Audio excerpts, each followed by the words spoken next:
So, in part three, we'll start the conversation with barriers to change.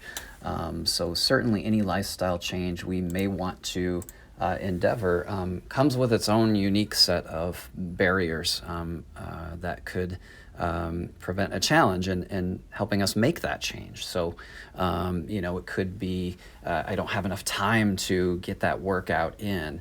It's inconvenient for me to make this change. I don't have any support or encouragement in making that change.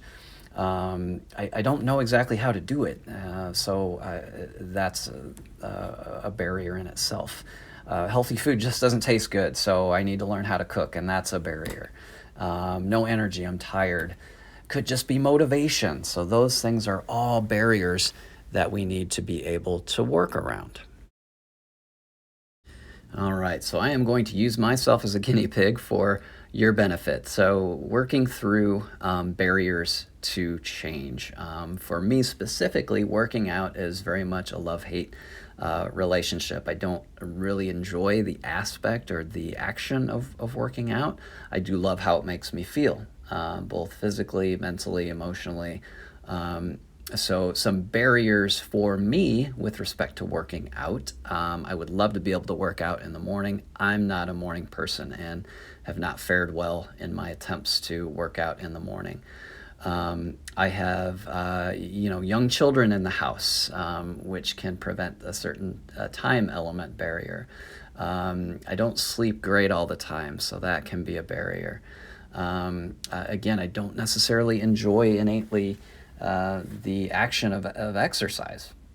If I'm honest with myself, when it comes to my workouts, I could be prone to laziness with my workouts.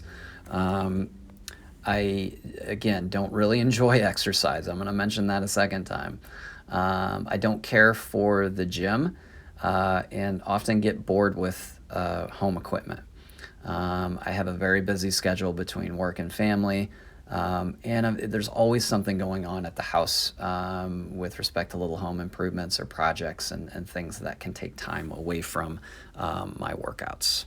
So those are all my barriers, or at least a good chunk of them, in terms of getting that regular workout in place. Again, this is my approach to overcoming the barriers that I have. So I know I'm not a morning person, so trying to force myself to work out in the morning has not been successful in the past. So I know I do better squeezing in afternoon and evening workouts, and I can get away with some morning workouts on the weekend when it's not too early. Because of some of the time constraints I have, I recognize that quick, efficient, and flexible workout routines help me to overcome that barrier. I recognize that when I do work out, I increase my energy, so that helps me feel better and helps me to sleep better as well. Addressing the lack of sleep sometimes barrier. I also need to focus on motivation and really recognizing all the benefits and the results I'm getting from my exercise, again, because I don't innately enjoy working out. So getting around that barrier is, hey, I know I'm going to feel great. And once I start feeling great, that in itself is motivating to continue. Since I can be sometimes prone to laziness, I don't want to delay with my workout. I want to get it started right away when I have time to do it. I also want to prepare to make sure that's easy for me to make that decision when it's time. And again, I'm going to focus on the motivation, focus on the results. Because I don't love being in the gym environment necessarily, and I get bored with my equipment at home, I want to focus on having multiple options for my strength training. So I do have a gym membership. I do have some basic equipment at home. I do enjoy basic body weight exercises. And if all else fails, I'll make sure I can at least go for a run. So again, having those multiple options to choose from helps me overcome those barriers. I want to plan out my workouts because of the busy schedule that I do have. family, work, home improvements, kids, everything going on.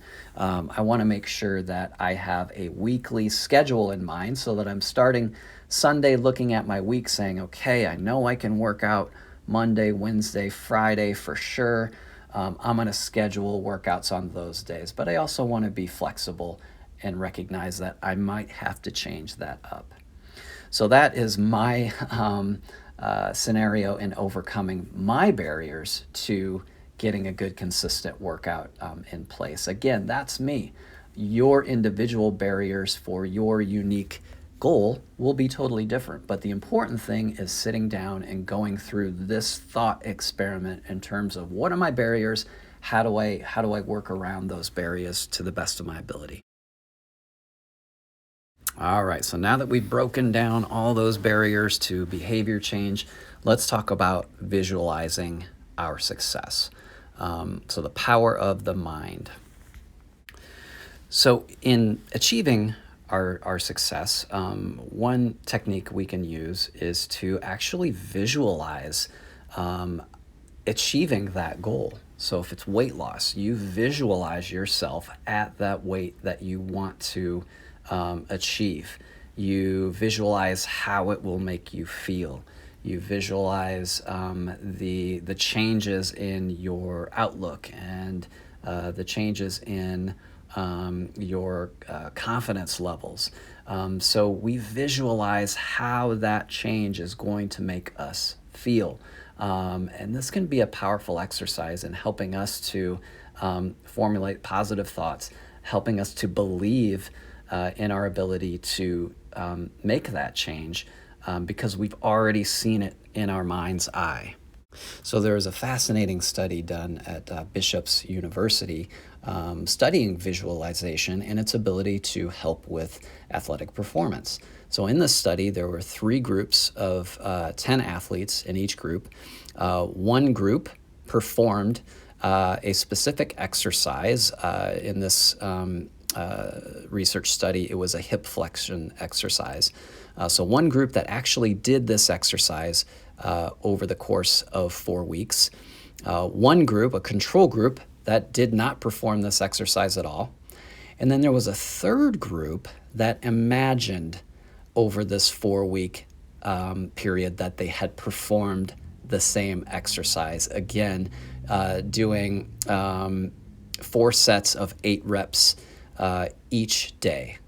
So again, recap, one group that actually went through those exercises over a 4-week period.